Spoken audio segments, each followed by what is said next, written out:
Guys, आज मैं explain करने जा रहा हूँ सोलो लेवलिंग को। और मैंने इस लिटरली इस एनिमे के लिए 1 साल से ज़्यादा वेट किया है।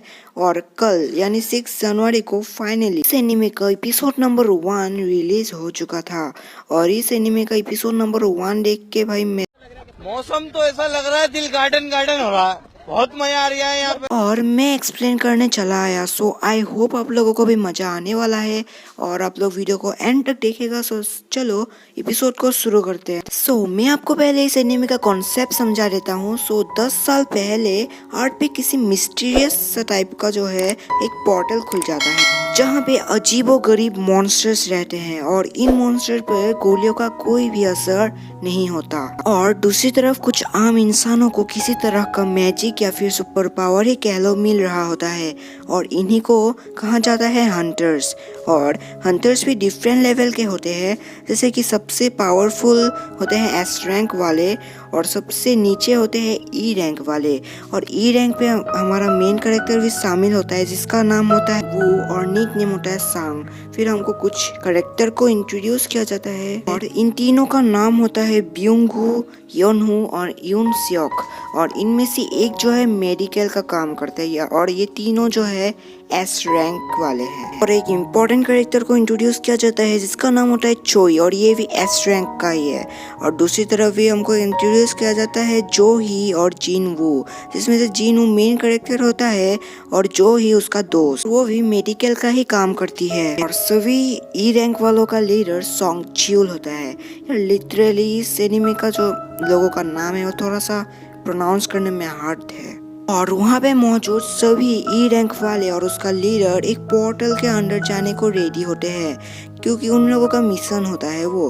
उसके बाद जो हमारा मेन कैरेक्टर अपना नाइफ को देखता है और बोलता है मेरे पास इसके सिवा और कुछ नहीं है, लेकिन कुछ ना होने से कुछ होना ठीक है। और ये बोल के वो पोर्टल के अंदर चला जाता है। उसके बाद सीन चेंज होता है और हमको दिखाया जाता है कि जिन वू जो होता है वो एक मॉन्स्टर को मार के किसी टाइप का स्टोन पाता है। और इस स्टोन का काम ये होता है कि इस स्टोन से किसी भी टाइप का चीज़ें हम लोग खरीद सकते हैं, यानी कि इस दुनिया में स्टोन का मूल्य एकदम पैसों का जितना है। इन तभी वहाँ पे एक और मॉन्स्टर आके उस पे हमला कर देता है और इस बार उसका स्वॉर्ड ही टूट जाता है। अब क्योंकि उसका स्वॉर्ड इतना ताकतवर नहीं था तो टूटना तो था ही। और फिर वो हमला करता है तो इस बार तो पूरा ही टूट जाता है। उसके बाद वो मॉन्स्टर उस पर अटैक कर देता है और फाड़ के रख देता है। और फिर ई रैंक वालों में से एक आके उसको बचा लेता है और उसका दोस्त जो ही उसको ठीक करने लगता है क्योंकि वो मेडिकल थी इसलिए। और फिर थोड़ी देर बाद सभी ई रैंक वाले मिल के फाइनल बॉस को मार देते हैं। फिर जिन वो सब देख रहा होता है, लेकिन तभी जो ही बोलता है अगर तुमसे नहीं होता हंटर वाला काम तो तुमको ये छोड़ देना चाहिए।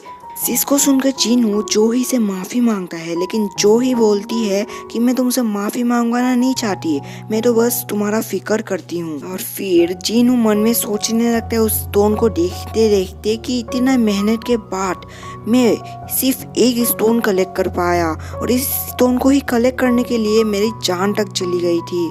आखिर मैं इतना कमजोर हूँ। इन तभी उन ई रैंक वालों में से एक को एक और जो है टनल मिलता है और उसको देख के सभी लोग वहाँ पे आ जाते हैं और बोलते हैं क्या हमको इस टनल के अंदर जाना चाहिए। अब क्योंकि उन लोगों को ज़्यादा कुछ मिला नहीं था इस वाले पोर्टल से, सो वो लोग डिसाइड करते हैं कि चलो वोट टेक करते हैं। ये बहुत डेंजरस था और रिस्की भी हो सकता था, इसलिए सिर्फ 6 लोग वोट में हाँ बोलते हैं और 6 लोग ना बोलते हैं।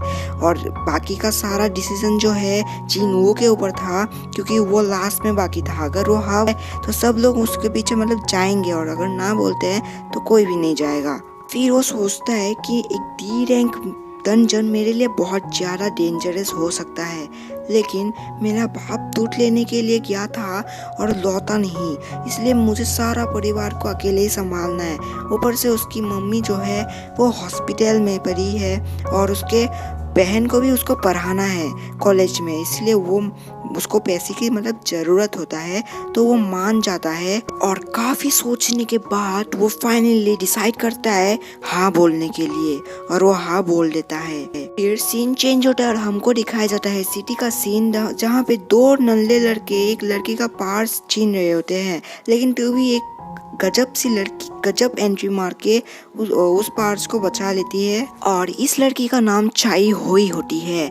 और लिटरली मैं बता रहा हूँ, ये मेरे फेवरेट एनिमे वाइफू लिस्ट में लिख दिया है मैंने इसका नाम। और इसको देख के लिटरली हाय हाय, इतना सुकून। फिर चाई हुई उस लड़की को उसका पार्स लौटा देती है। लेकिन देखते ही देखते वहाँ पे बहुत ज़्यादा लोग आ जाते हैं, क्योंकि वो एक एस रैंक मतलब लड़की थी। और इतना ज़्यादा लोग होने के वजह से चाई हुई वहाँ से भाग जाती है। फिर से हमको केव का सीन दिखाया जाता है, जहाँ पे जीनू जोही से माफ़ी मांग रहा होता है। फिर जोही बोलता है कि किस लिए। फिर जीनू बोलता है कि मैं हाँ बोल दिया इस डंजन में आने के लिए। उसके बाद जोही बोलती है, क्या तुमको अभी भी लगता है कि मैं तुमसे नाराज नहीं हूँ? फिर और ऐसे भी क्या तुम भूल चुके हो कि उस मॉन्स्टर ने तुमको लगभग मार ही दिया था, और ज्यादा अंदर घुस जाती तो तुम तो मार ही जाते। तुम्हारा फटा हुआ ठीक करने के लिए मेरी फट गई थी। सुनकर बेचारे का मन उदास हो जाता है, और ये बात जो है जो ही समझ लेती है और बोलती है तो फिर ठीक है, तुम समझ गए तो समझ गए, चलो आज हम डिनर को जाते हैं एक साथ। फिर जीनू पूछती है क्या, फिर जो ही बोलती है हाँ, क्या तुम नहीं जाना चाहते? उसके बाद नहीं ऐसा नहीं बोलते है। लेकिन तभी उन लोगों को वहाँ पे एक गेट मिलता है जिसके अंदर वो लोग चले जाते हैं, और यही से शुरू होता है उन लोगों का नाइटमेयर। और वो लोग अंदर जाके देखते हैं कि मस्त मस्त स्टैचू वहाँ पे होते हैं, और वहाँ पे एक सबसे ज़्यादा मतलब किंग उन लोगों का एक सबसे बड़ा स्टैचू होता है वहाँ पे। उसके बाद वो लोग एक एंशियंट स्क्रिप्ट को पढ़ते हैं, जहाँ पे लिखा होता है first river God, second praise God, third prove your faith to God. If you don't follow these rules, you're going to die. लेकिन तभी जो ही जीनू को बोलती है, मैंने अभी इस स्टैचू का खेलते हुए देखा था। उसके बाद जो है वो देखने लगता है, लेकिन वहाँ पे कुछ नहीं था, मतलब कि सब सिंपल एकदम। और फिर वहाँ पे अचानक से उस टेम्पल का गेट बंद हो जाता है, और वहाँ पे एक बंदा गुस्से में बोलता है तुम लोग बाहर में जाओ, मैं इस टेम्पल से निकलने जा रहा हूँ। और फिर वो गेट को छूटा ही है, लेकिन तभी उसमें से एक मतलब स्टैचू उसका हाथ काट देता है, और वो बेचारा वहीं पे टपक जाता है। ये देख के जीनू का फिर से फट जाता है।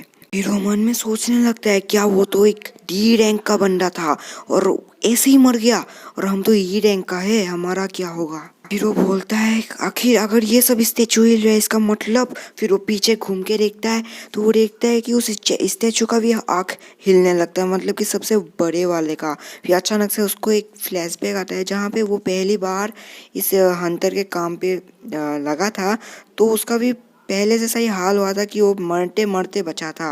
और सही हंटर के पास पैसे होते थे, यानी कि स्टर्स का, कि वो एक नया स्वॉर्ड खरीद सकते, लेकिन वो इतना कमज़ोर था कि उसके पास एक फटा मतलब ख़राब सी नाइफ थी जो कि किसी काम का नहीं था, और उसके पास एक अच्छा सा शूज़ भी नहीं था, फटा हुआ था। और फिर सीन फिर से प्रेजेंट पे, और वो जीनू जोर से चिल्लाता है, सबको बैठ जाने को बोलता है, और तभी उस स्टैचू से एक मतलब बहुत भयानक लेजर आता है, और सब लोग जो मतलब जो गए थे वो लोग तो बच गए, लेकिन जो खड़े थे उन लोगों को स्वर्ग नसीब हो गई। और फिर जीनू सोचने लगता है आखिर ये सब क्या हो रहा है, इसका क्या मतलब है, क्या हम मरने वाले हैं? अभी हम मरने वाले हैं। और यहीं पे यार एपिसोड 1 एंड हो जाता है। सो आज का एपिसोड आप लोग को कैसा लगा, और ज़रा सा भी पसंद आया ना तो वीडियो, तो एक लाइक और एक कमेंट जरूर करना। लाइक एम है 10 लाइक्स का, आई होप आप लोग कंप्लीट कर दोगे। सो मैं मिलता हूँ इसके अगले एपिसोड या फिर वीडियो में, तब तक के लिए सायोनारा।